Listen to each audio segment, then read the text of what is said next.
Greetings, salutations, and welcome to SportsLook, the sports television program for the high plains of West Texas and eastern New Mexico. I'm your host, Doc Elder, and every March there's a certain type of madness that descends upon our country involving the sport of basketball, and we're going to look at that madness from three different directions. We are going to have Davin Vo. He is the head coach of Greyhound men's basketball. We're going to have a high school spotlight focusing on the state basketball tournament in New Mexico. We're going to have Blake Huber. He is the head coach of Greyhound women's basketball. But as always, I'll start out with an Eastern recap.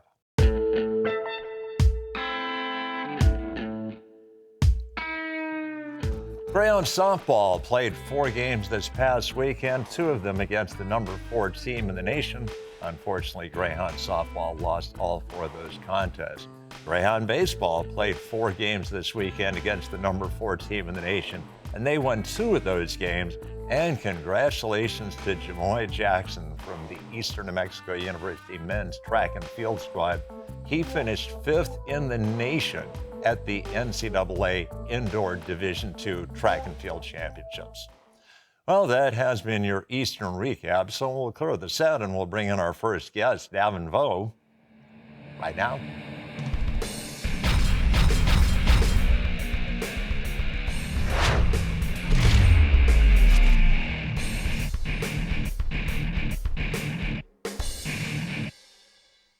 Welcome back to SportsLook, and a privilege to bring back to this set of SportsLook the head coach of Greyhound men's basketball, Davin Vo. And Davin, your guys played a lot of extra basketball the last 2 weeks of the season. You're right. We didn't want it to end, and we want to get as much more time as we can get. Of course, we're talking about the fact that the last regular season game you guys played against WT, you took them into not 1, but 2 OTs. You don't have to remind me. Doc. It pains me.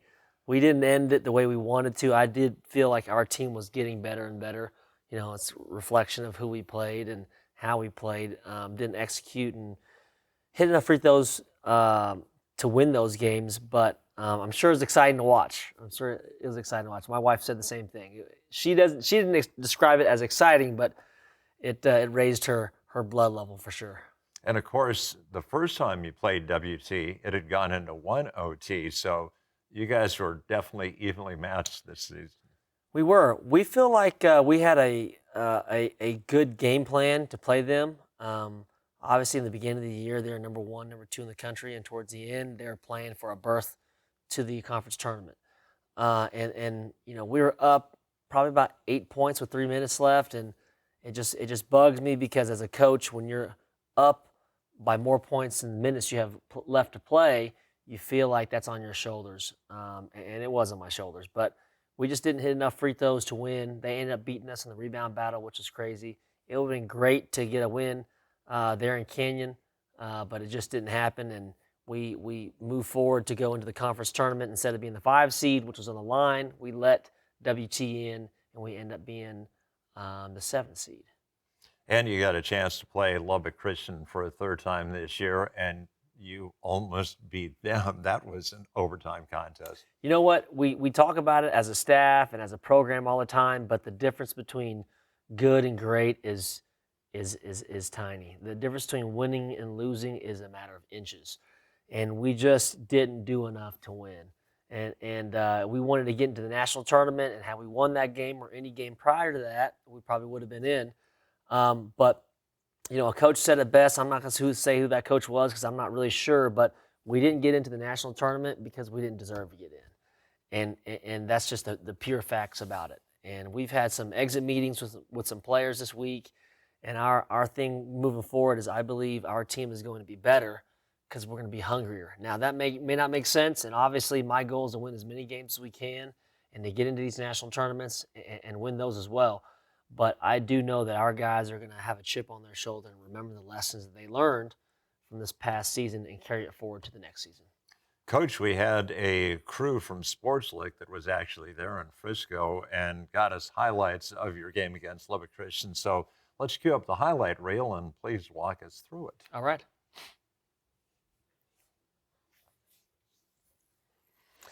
Cougar Downing going into his last game of the year was very, very aggressive. That's a long NBA range 3 there. like a heat check, and he's fired up to play. Unfortunate thing is, after he scores this basket and a few more baskets, he left the game with a concussion. He got nailed in the back of the head by Jose on a fall, and he was out. It was a very, very bad concussion. Jaden got the first start of the year because our starting wing Trayvon Bird was out. Here we see Austin Abrams scoring 2 points of his 20 points that he scored all in the second half. I mean, Austin really stepped up for us. I know a lot of people were wondering why we were so high and so excited about having him on the team because he didn't play until the second semester, but he showed a glimpse of that, of how potent he can be on the offensive end. I think everyone knew he could play defense, but that offensive game was great to score 20 all in the second half. Jose taking the ball strong to the hoop. There's Austin again with his left hand. We went to him frequently. All of our guys know they do a really good job of finding the hot hand. Right on cue there. Maurice Austin finding the guy that can shoot it and is scoring. We really wanted to take advantage of Ethan, getting him to the basket, taking advantage of his size and defense. I know Mo may not be the biggest guy, but he sure is potent around the basket. Yeah, that was the conference player of the year that he just schooled right there. Yeah, very, very good player. Jose with the putback. He had a good game. I see the cheerleaders there, and I can't help but to just say I feel real bad for not making this a longer weekend for everybody. We were just right there, and we just couldn't hit enough free throws to win this thing. But there's Austin getting to the basket again with his left hand. He was just excellent scoring and got his confidence going. And after he hit a couple layups, he started hitting jumpers, and that basket got bigger and bigger for him. And again, our guys are smart enough to keep going to him and feeding the hot hand. Here's Jaden, usually takes it all the way. He finds Austin in the corner. Austin hits a big shot. He's going to be promising next year. I'm very, very excited about what he can do. I know it's only a week removed, and a lot of teams right now are playing in the Sweet 16 of the NCAA Division II tournament. It's hard talking about this stuff because I'm a competitor.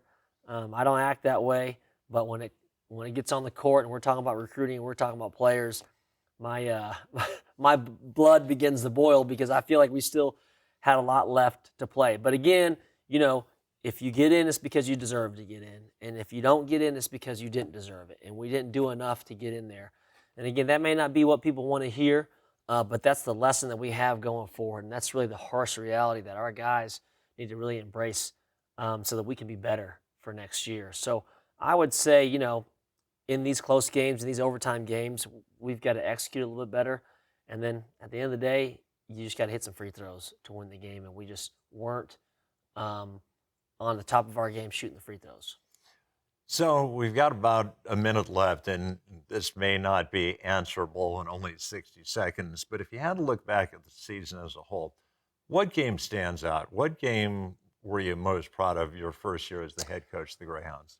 You asked me that question about a couple months ago, and I wasn't prepared, and I'm not prepared now. But the one that sticks out the most is the road game against Midwestern. We ended a 14-game home winning streak for them. They ended up being, I believe, the 4 seed in the region. It was a very big game for us. If you look at the standings, the final standings, we only got into the conference tournament by 1 or 2 games, maybe by 1. And so sweeping Midwestern and finishing that sweep there in Wichita Falls was huge for us. Our guys, whether we played at home or away, it really didn't matter. They came to compete. And we only had 1 game that got out of hand this year. Other than that, every game was a tight game. And so as a pessimist, looking back and reflecting, that's what I am, a pessimist in that regard. I feel like we left a lot on the table. And then when people have to remind me, you look back, and a lot of those close games we won. And so, again, as a coach, when you don't win your last game, you just kind of have a sour taste in your mouth. And that's kind of how I am right now. And that mood may change in a month or two when we get some good recruits in and I'm able to distance myself and get some time away from the last game. But right now, it's just still kind of fresh on my mind. But that Midwestern game was a really good one. You were there. It was Lunar New Year, and we had some good luck on our side. Well, Coach, congratulations on the success you had your first year, and let's hope this time next year we can talk about the Greyhounds going to the NCAA. Absolutely. Doc, thank you very much. All right, well, that will wrap up our first interview segment. So right now, we're going to clear the set, and we're going to cue up a high school spotlight right now.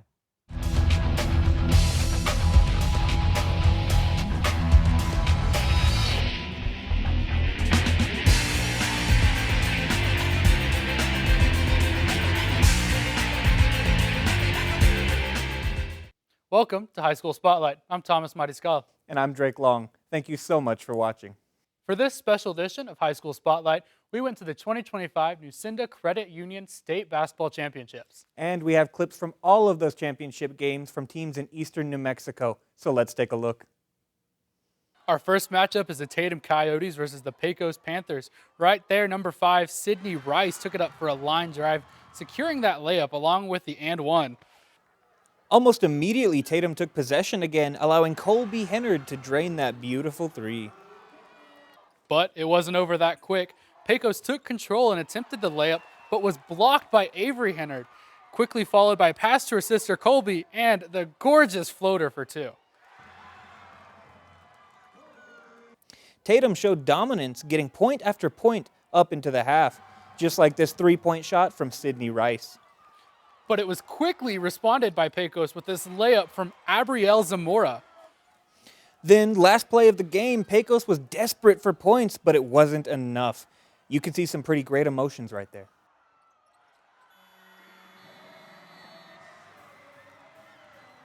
Tatum won this matchup 57-53. Congratulations to the Lady Coyotes.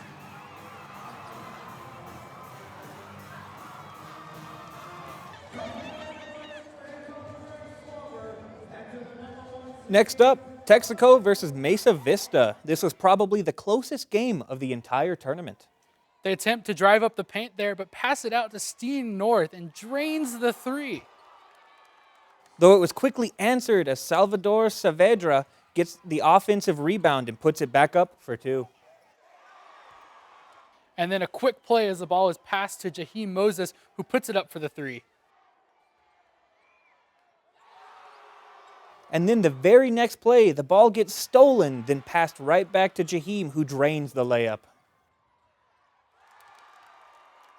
Speaking of steal, Mesa Vista quickly answers with one of their own, followed by a pass to Salvador and a block shot for two.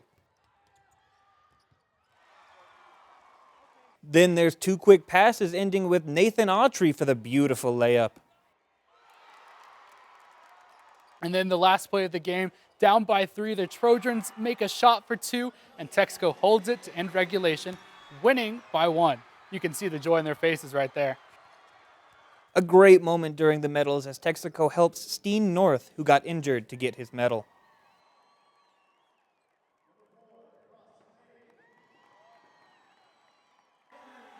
Texaco wins the 2A men's title, 66-65.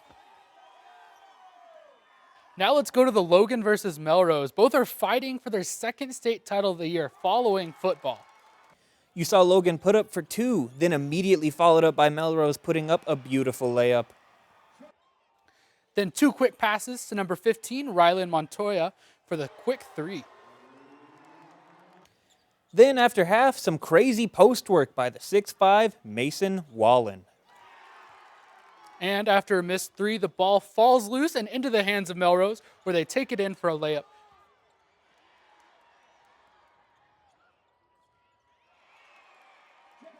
Quickly followed by Logan's own layup, then again followed by a nice floater in the paint. And while attempting a full court press, one was able to slip by and Logan scored another 2 points. Followed by another steal from Melrose, a blocked layup, and eventually a successful layup from Logan.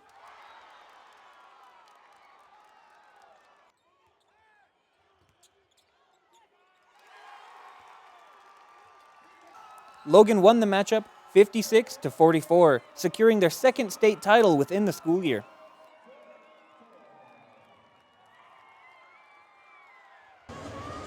There was also a beautiful moment between the two teams after with a prayer.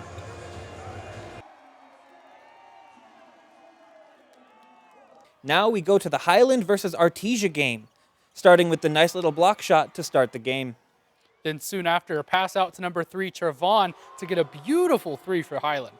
And then a pass inside to the block to get a nice jumper for the 6'8" Clay Kincaid. Back to Artesia, a pass out to the free throw line. Ball goes up and bounces on the rim right before going in, along with another jumper for 2. Highland responds with a layup for 2, but it's no match as Artesia drives up the line and passes in for Trent Edgeland to get 2. Desperate for points, Highland throws up a 3 as the buzzer sounds, but it misses, and the game ends 55-48.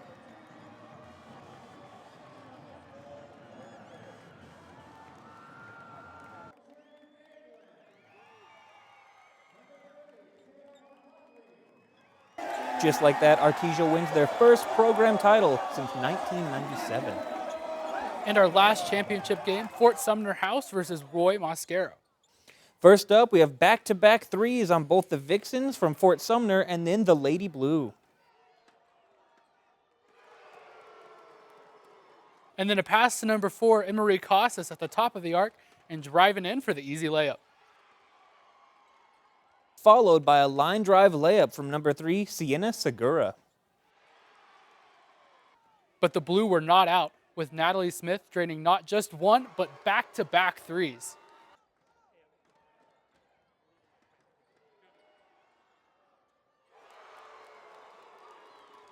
The Vixens were down, but still confident, with the pass out to Brooke Layton to get 3, followed by a layup from Alyssa Casas, and the layup from Emery for the and 1.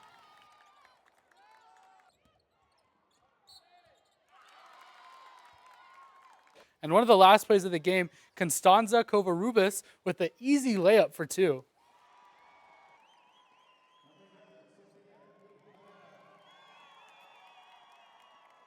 The Lady Blue from Roy and Mosquero took home the state title 68-56.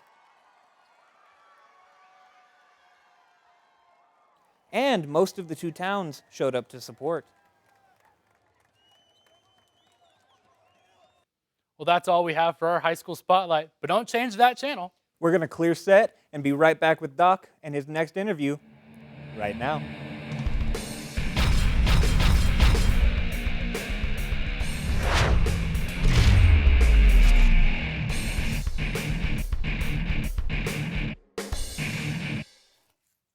Welcome back to SportsLook, and a privilege to bring back to the set of SportsLook the head coach of Greyhound women's basketball, Blake Huber. And Coach, your team accomplished something no Greyhound women's team had ever done, which was to win an NCAA tournament game. Yeah, it still gives me a little chills. Obviously I think, what a season it's been, a lot of memories. Like any season, there's a lot of ups and downs, but after we beat Mesa, we went into the locker room and, no one can ever take it away from our players. We're the first team in the history of the program to win a national tournament game. So, I think that's something, hopefully 5-10 years we have reunions and get-togethers with this group, and, they can never take that away from our kids. So, we always say, Doc, it takes a village to win at the highest level, and every player and coaching staff member on our team this year had something to do with us making history. And,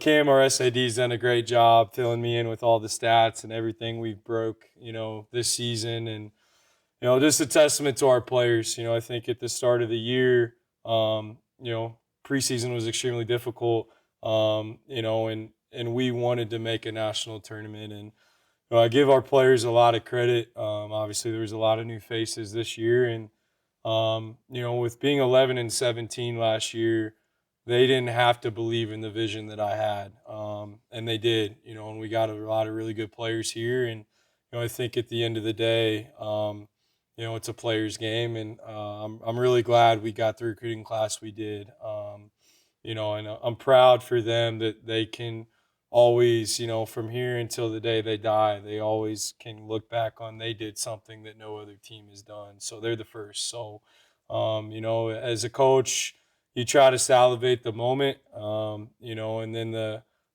greedy side of coaching, you want more, so it's what can we do to try to improve on, the history we made this year, as we look into next season. Well, Coach, we actually had a crew from SportsLook for your Lone Star Conference game, Yeah. but we were nice enough, Flow Sports was nice enough to give us highlights of your tournament game. So we've got a highlight reel, and let's cue it up and walk us through it, please. All right, for sure. Yeah, so got off to a tough start, but Tati coming off the middle ball screen there, nice pass to Julieta. She'll be back next year. You get a Taya lob pass to Caitlin. Those two will be back next year, so that's good. Right there you have a middle ball screen for Taya. That it's hard to keep her off her left hand, and she can really make a lot of really good one-on-one plays. Really nice take there for Jayla. That's one of the few players we're leaving. That's going to be a huge loss, but hopefully we can get her, get a nice recruit in. Really nice move for Trinity. She really made some big plays in this national tournament. Here she is on a double team. Nice cut by Tati, who will be back, and nice finish for her. Here we are in the second half now, early in the second half. Julieta misses a layup here, but, nice 50-50 ball recovery for Taya and laying it in, to put us up 3. Now we're up 4 in the fourth quarter. Taya was really, really good in this game, and probably the main reason why we won. She made a lot of big-time plays and big moments. We thought we had an athletic advantage with her in this game, and, she made us look right for sure. So just a lot of tough finishes at the rim, for her. And, there the horn sounds, and, our players deserve, the just what they got out of that, So, next night we're playing Texas Women's, who obviously is number 1 in the country. We have 3 teams, Doc, in the top 10 of the country in this region. I mean, it's the toughest region in the country. And, we didn't execute very well in this game, but, really good experience for our players to kind of playing around a 32 game. There's Jayla on a nice fake handoff, play at the rim. Here Tay is in the second half, skipping out to Abby, who misses it, but, Jayla gets the easy tip back. So we're down 20 at half, and our game plan was to just try to get it to 12 by the first media, try to get it under 10 going into the fourth. And, you're seeing in some of these clips, we're starting to gain some traction. We got it down to 11 late in the third quarter, but just not enough playmaking, I would say, and too many turnovers, to kind of make that one last push. But, you see here a good play by Taya. Jayla's going coast to coast here and lays it in to get it to 11. There's starting to be a little bit of scoreboard pressure. They call a timeout, but then just, too many careless turnovers in the fourth. But, good basket here by Taya. Really high level play she did both games. And, here's Abby on a nice step through move, to kind of end the game. So, not necessarily the way we wanted to end it. We wanted to try to give Texas Women's a little bit better battle, but, at the end of the day, to make the round of 32 and, to play on the number 1 team in the country's home floor on a back-to-back is difficult. And, we talked a lot about this season, and I talked about it some with my staff. You can argue, Nia Johnson didn't play a minute for us all year, and, Shauna Hunter didn't play in the national tournament, and, you can argue those are probably 2 of our most talented players. So, just a testament mental toughness for our players to respond with all the injuries we had this year and, make history. So super proud of our players and everything they accomplished. Coach, you've got about a minute left. I know it's going to be difficult, but if you had to look at one game this year and say, that was the most satisfying win of the season, what win was it? Yeah, I think there'd probably be 2. I would say winning at WT and sweeping that series, that's never happened here. So, to be able to kind of beat our arch rival in that fashion. And a team that went to the semifinals of the national tournament. For sure, and to beat them both by double digits at home and away. And then, when you make history, it's hard to not say Colorado Mesa. So, those 2 wins, I would say, were, changing wins for our program. And I think now we look at it as our program's on the map. You know, we are a national program now, where, you know, this time last year we weren't even close to that. So, you know, we're a national kind of name now. So, you know, as a coach, is what can we do, you know, to try to play in the Elite Eight next year? What can we do to try to win the Lone Star Conference next year? So, you know, we like what we have coming back, you know, but it's what I told those seniors, that at the end of the day, they put us in this position to be on the map. And, you know, it's our underclassmen's job to carry the torch and, you know, to try to be the next team to take it a step farther and make more history. So I like, you know, obviously what we've done this year as a program, and, you know, excited for next year and what we can try to build on. Yeah, Coach, let's hope that a year from now we're sitting here talking about going to the Elite Eight. Elite Eight. Well, that gives me chills. I hope so, Doc. And, you know, I appreciate everything you've done for us this year. And, you know, you're one of the only broadcast, you know, radio guys that is at every game. You know, it's the reason why you're the voice of the Greyhounds. So, you know, appreciate everything you've done for our group. And, you know, it means a lot. Thanks, Coach. All right, well, that is going to wrap up the interview segment of SportsLook. So we'll clear this out, and I'll finish up with an overtime right now.